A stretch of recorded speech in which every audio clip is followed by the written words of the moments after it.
Now let's write a method called getDuration. It's going to return the length of the playlist measured in minutes and seconds.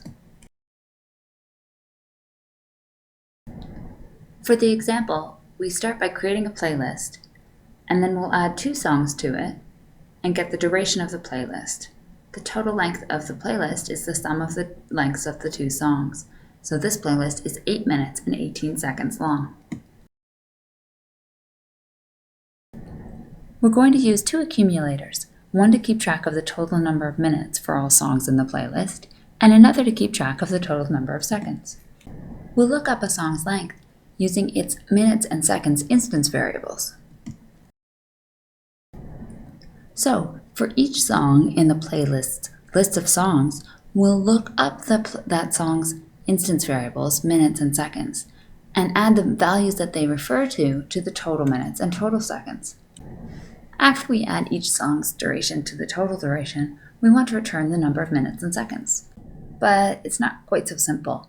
It's possible that when we sum the lengths of the songs in the playlist, that the total number of seconds ends up being greater than 60.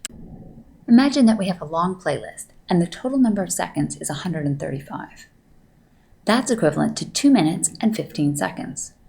If we take 135 and divide it by 60 using integer division, that gives us the 2 minutes part. And then if we take 135 mod 60, that gives us the 15 seconds. Rather than simply returning total minutes and total seconds, we'll take the number of seconds and add any full minutes to the total number of minutes, and take the remainder, which will be a value between 0 and 59, and return that as the number of seconds.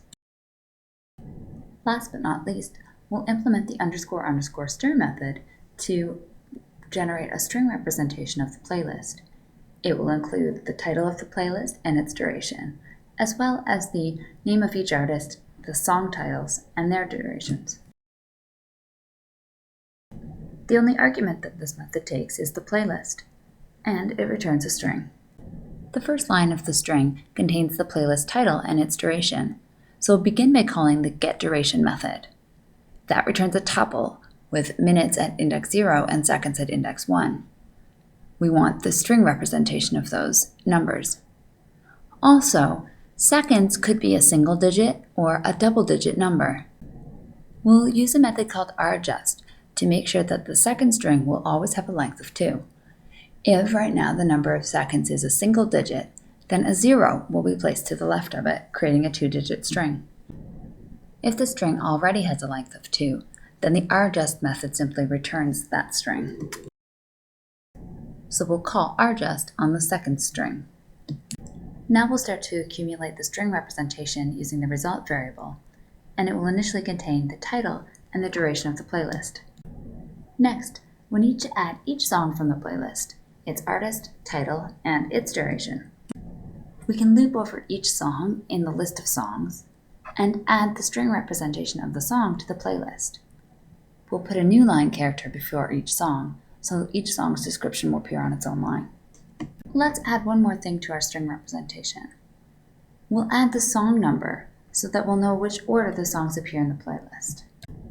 The variable songnum will refer to the song number for the song about to be added to the string next.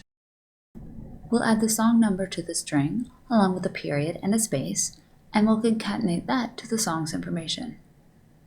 Next, we increment the song number before moving on to the next song in the list. Once we've built up the string, we can return the result. Let's put everything together and write a little program to print a playlist made up of 3 songs of Canadian artists.